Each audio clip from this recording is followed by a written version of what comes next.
आज हम आपको लेकर चलेंगे श्री कोलायत जी, जहां लगभग 1500 वर्ष पुराने कपिल मुनि जी के मंदिर का दर्शन करवाएंगे। यह स्थान कपिलायत के नाम से भी प्रसिद्ध है। आज हम कपिल मुनि धाम के संपूर्ण इतिहास को इस वीडियो के माध्यम से जानेंगे।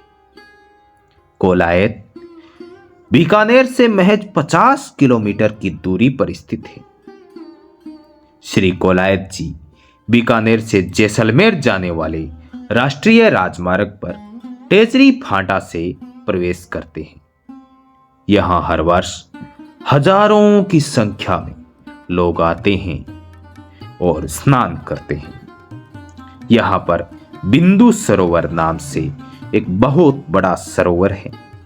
चलिए जानते हैं इसके इतिहास के बारे में। नमस्कार, आज हम हैं कोलायत में। कोलायत तीर्थ स्थानों में आता है, धार्मिक स्थान है, धार्मिक स्थल है। कपिल मुनि जी यहाँ पर कहा जाता है कि तपस्या की थी और कपिल मुनि जी का ये धाम है। अभी फिलहाल हम कपिल मुनि जी के निज मंदिर में हैं, जहाँ पर हम पुजारी जी हैं उनसे चर्चा करेंगे और यहाँ के इतिहास के बारे में जानेंगे कि आखिर कोलायत किस वजह से प्रसिद्ध है और यहाँ का जो धाम है इसका इतिहास क्या है। हम चलते हैं अंदर और पुजारी जी जो सामने बैठे हैं, और ये निज मंदिर है कपिल मुनि जी का, और यहाँ के जो पुजारी जी हैं उनसे हम चर्चा करेंगे, जानेंगे यहाँ के इतिहास के बारे में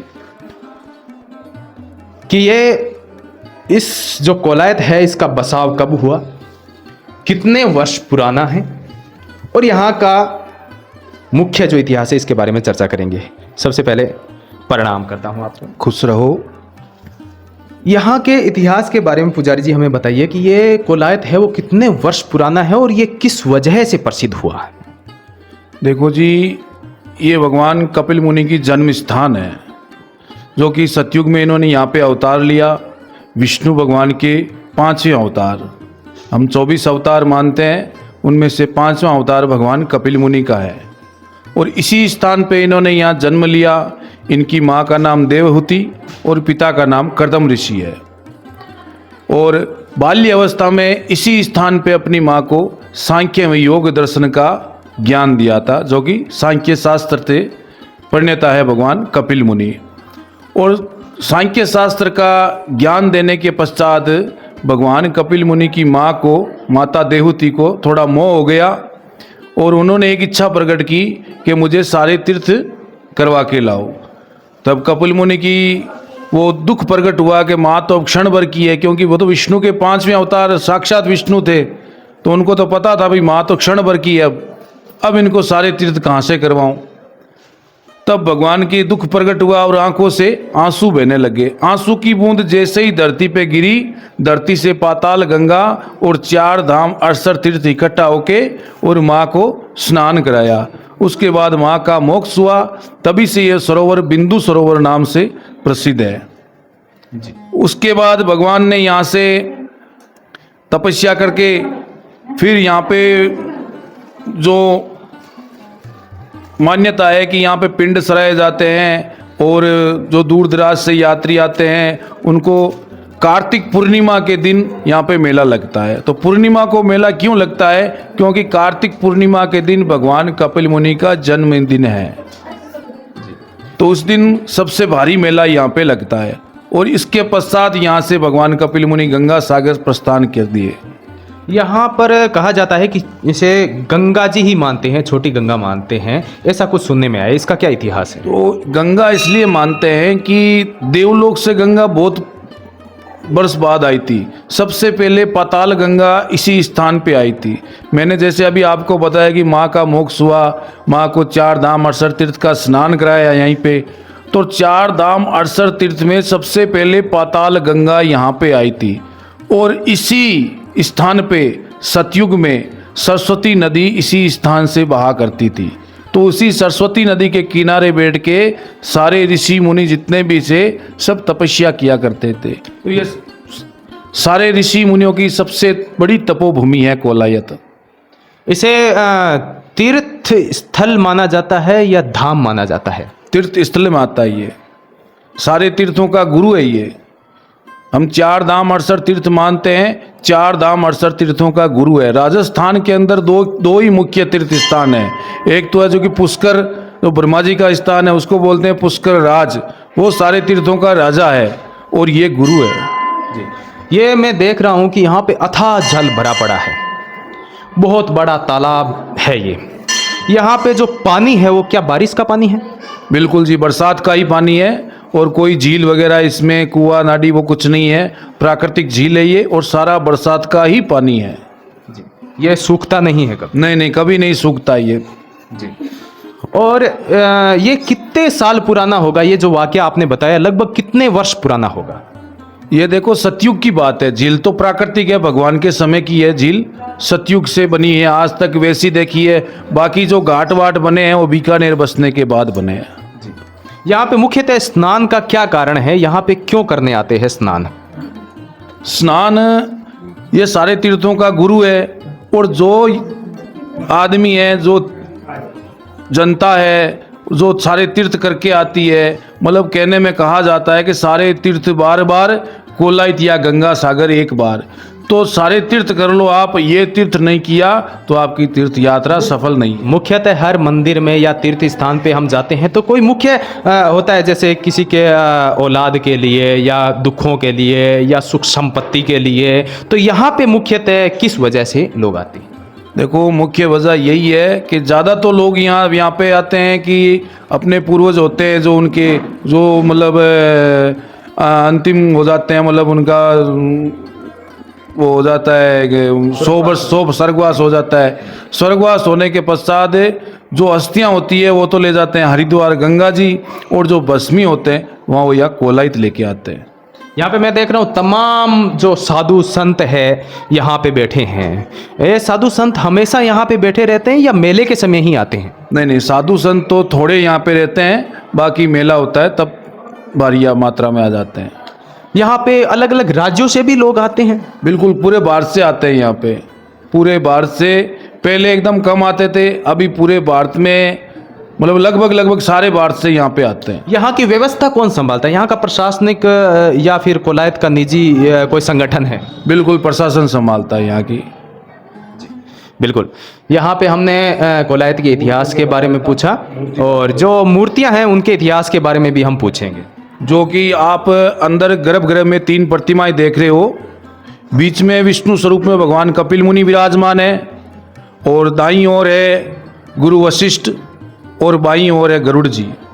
ये 3 प्रतिमाएं हैं। इन प्रतिमाओं की स्थापना विक्रम संवत 600 में हुई थी, मतलब 1480 साल हो गए हैं तीनों प्रतिमाओं को, और ये मंदिर बने हुए जो आप ये लगभग 1400 साल पुराना ये मंदिर है। और यहाँ पे जो प्रतिमाएं आप देख रहे हैं वो 1400 साल पुरानी है। ये बहुत बड़ी जानकारी है जी। जो आप ये अवशेष देख रहे हैं ना भैया, यहाँ पे जूम करके दिखाइए। ये जो देख रहे हो आप पुराना चित्रकारी लगी हुई है मूर्तियों की जी। ये प्राचीन है, मंदिर के समय की है जी। जो बीकानेर बसने के बाद में ये संगमरमर मार्बल लगा है जी।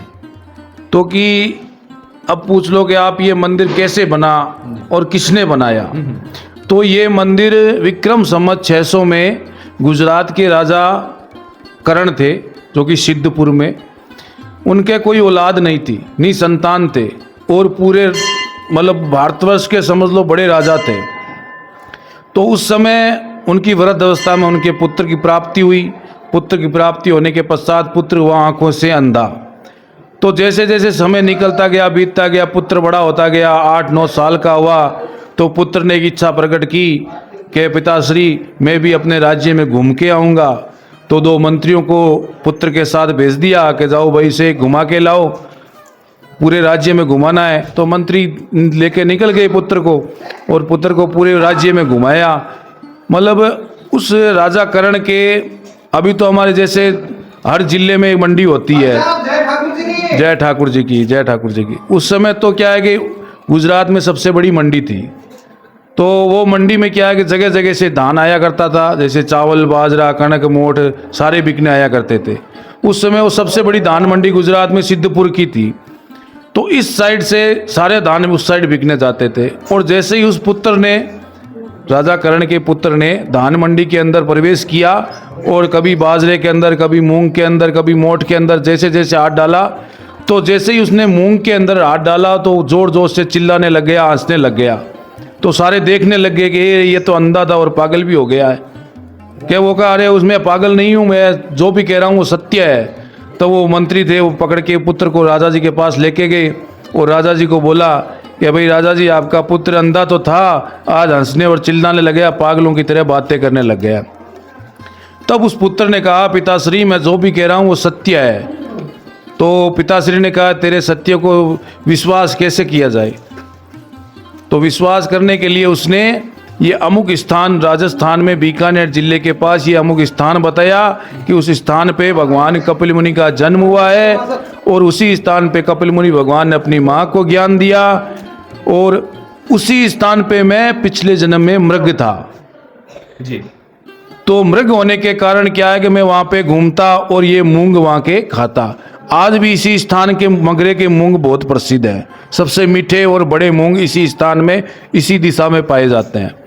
तब क्या हुआ कि राजा जी ने पूछा पुत्र को, भाई अब क्या करना चाहिए बता, जो तेरी बात सत्य हो। तो उसने कहा, अमुक स्थान पे जाओ, उस स्थान पे जाके एक जाल का वृक्ष है, उस जाल के वृक्ष के अंदर आज भी मेरी मुंडी फंसी हुई है। तो बस पक्षी होते हैं, वो हाथ तो होते नहीं, खुजली करने के लिए कोई पेड़ पौधे के सहारा लेते हैं। तो उस मृग ने क्या किया कि जैसे खुजली आई ना, तो उसने भी जाल का सहारा लिया। जैसे जैसे जाल के अंदर घसता गया, उस खगोल के अंदर वो मुंडी उसकी फंस गई और मुंडी फंसने के पश्चात वो तड़प तड़प के प्राण दे दिया और जो देह थी उसकी धड़ थी वो नीचे गिर के सरोवर में प्रवेश हो गई। सरोवर में प्रवेश होने से उनके मनुष्य योनि प्राप्त हो गई और बाकी जो मुंडी थी वो उसी जाल के वृक्ष में अटकी रह गई। तो उसकी आंखों से अंधा हुआ। तब उस पुत्र ने कहा अपने पिताश्री को, वहाँ पे जाल का वृक्ष है, उस जाल के वृक्ष में मेरी आज भी अवशेष पड़े हैं, वो अवशेष निकाल के अगर उस सरोवर में प्रवेश कर दो तो मेरी आंखें यहाँ खुल जाएगी। तब राजा ने इस स्थान पे अपने मंत्रियों को भेजा तो यहाँ पे जाल के वृक्ष थे, आज भी जाल के वृक्ष खूब है यहाँ पे। तो ढूंढते ढूंढते देखो, भगवान को तो अपनी लीला रचनी थी, उनको तो वो सारा दृश्य दिखाना था उन मंत्रियों को, वही वो जाल है, उस जाल के नीचे जाके बैठना है। वो झील के पास आए और उस जाल के नीचे बैठे तो देखा एक हड्डी लटक रही है, उस हड्डी को निकाल के सरोवर में प्रवेश कर दिया कि भाई अपने तो है जो देख लो, डाल दो और चलो। राजा जी को बोल देंगे, अपने तो डाल दिया। तो जैसे ही उस अवशेष हड्डियों को निकाल के सरोवर में प्रवेश किया, उधर उस राजा के पुत्र की आंखें खुल गई। तो आंखें खुलने के पश्चात राजा जी ने कहा, अरे इतना बड़ा तीर्थ स्थान है, भगवान कपिल मुनि का जन्म स्थान है, अपनी माँ को ज्ञान दिया, सांख्य शास्त्र के प्रणेता, क्यों ना जाके उस स्थान को पूजा जाए। तो गुजरात से राजा कर्ण आए और यहाँ स्थान को आके देखा। उसके बाद विक्रम संवत 600 में गुजरात से लाल पत्थर लाके इस मंदिर का निर्माण करवाया। ये वाकया लगभग 1400 साल पुराना है। 1480 साल पुराना है, 1500 साल लगभग इसको समय हो गया है। यहाँ पे मुख्यतः प्रसिद्ध मंदिर किस किस के हैं? प्रसिद्ध मंदिर, मुख्य मंदिर भगवान कपिल मुनि का ही है। बाकी यहाँ गोरखनाथ जी का अखाड़ा भी है और यहाँ पंच मंदिर भी है। ये 3 मंदिर मुख्य है, उसके चौथा मंदिर है माँ गंगा माई का मंदिर। ये 4 मंदिर मुख्य मंदिर है यहाँ पे जी। बाकी ये भी इनके साथ में ही बनाए गए थे या इसके बाद में बने हैं? ये सारे मंदिर बीकानेर बसने के बाद में बने हैं। ये जो मैं देख रहा हूँ कि यहाँ पे जो मंदिर काफी पुराने मंदिर लग रहे हैं, ये लगभग कितने साल पुराने होंगे? ये पंच मंदिर है, इनको तो 100-150 साल हुए अभी, 100-150 बस इतना ही हुआ। तो ये इतिहास था यहाँ का। बिल्कुल जी, इतिहास है। और हम हैं यहाँ के पुजारी जो कि 650 साल हमें पूजा करते होंगे। आपकी पीढ़ी दर पीढ़ी आप पूजा कर रहे हैं। शाकदीपीय मग ब्राह्मण है, सेवक हमारी कास्ट है और पीढ़ी दर पीढ़ी हम यहाँ पे पूजा करते आ रहे हैं। और हमारा ये राजपुरोहित ट्रस्ट प्रन्यास यहाँ ट्रस्ट है, वो मंदिर की देख रेख करते हैं। आपने अभी देखा कपिल मुनि जी का इतिहास। इन्होंने बहुत ही अच्छे ढंग से और बहुत ही सटीक तरह से हमें इतिहास बताया। जिन जिनको कोलायत का इतिहास नहीं मालूम था, आज हमारे इस वीडियो के माध्यम से पता चल गया होगा कि आखिर कोलायत का इतिहास क्या है। हम बाहर के कुछ जो दृश्य हैं वो भी आपको दिखाएंगे, चर्चा भी करेंगे श्रद्धालुओं से। नमस्कार जी। सर नमस्कार। क्या नाम है सर आप? सर मेरा नाम दिनेश कुमार। दिनेश जी, कहाँ से आए हैं आप? हम सुजानगढ़ से आए हैं सर। सुजानगढ़ के पास जोगुलसर गांव से आए सर। यहाँ पे तीर्थ स्थान बहुत प्रसिद्ध तीर्थ स्थान हाँ है ये। बहुत प्रसिद्ध है। यहाँ से बहुत लोग बाहर से चला के आते हैं यहाँ से कोलायत के लिए, तीर्थ के लिए। आज जमाउस है इसलिए बहुत भीड़ है, इसलिए स्नान करने कहते के यहाँ पे क्या मन्नतें लेके आते हैं? मनते ऐसे स्नान होते हैं, जैसे हरिद्वार जाते हैं वो सब तीर्थ है। ये एक छोटा बड़ा तीर्थ है, इसलिए तीर्थ के करने के लिए आते हैं लोग। जी। हाँ जी, यहाँ पे आके कैसा लगा? बहुत अच्छा लगा सर, बहुत अच्छा लगा। सौहार्दपूर्ण और धार्मिक स्थल है। सर धार्मिक कितना बेहतर, यहाँ कोई व्यवस्था नहीं है, साफ सफाई नहीं है सर। हम बाहर के लोग हरिद्वार ये बहुत बड़ी बात है। यहाँ के प्रशासन जो है बिल्कुल आप देख सकते हैं यहाँ पे ज़्यादातर व्यवस्थाएं बहुत कम पड़ रही है। व्यवस्था बहुत खराब है सर। देखो गंदगी, चारों तरफ से गंदगी है, कोई व्यवस्था की नाम की चीज़ है ही नहीं सर, ऐसा है। बिल्कुल इनका कहना सही है कि यहाँ पे अच्छी व्यवस्था होनी चाहिए और अच्छी तरह से व्यवस्था होगी तो यहाँ पे श्रद्धालुओं को किसी भी प्रकार की कोई दिक्कत का सामना नहीं करना पड़ेगा। हम जानेंगे और भी लोगों से कि आखिर यहाँ पे आप देख सकते हैं महिलाओं का स्नानागार है जहाँ पे महिलाएं स्नान कर रही है और वहाँ पे जो पुरुष हैं वो स्नान करते हैं यहाँ पे। नमस्कार काका जी। नमस्कार। कहाँ से आए हैं? बीकानेर से। बीकानेर से। हाँ। यहाँ पे स्नान करने के लिए आए हाँ हैं। जी, हाँ जी। बहुत बड़ा तीर्थ स्थान है ये। हाँ जी, कैसा लग रहा है आके? बहुत बढ़िया लग रहा है। कपूर की तपोर भूमि में तपोभूमि कब आए थे? अभी 1 घंटा हुआ। 1 घंटा हुआ। अभी हाथों हाथ वापस रवानगी? हाँ जी। तो यहाँ पे बीकानेर ज़्यादा दूर नहीं है। बीकानेर यहाँ से 50 किलोमीटर के आसपास होगा और वहाँ से ये आए हैं। तमाम जगह से लोग आते हैं, अलग अलग जगह से लोग आते हैं। कैमरामैन रामत दत्तरवाल के साथ मैं मनीष गोस्वामी। मिलते हैं अगले वीडियो में, तब तक के लिए नमस्कार, जय हिंद, वंदे मातरम।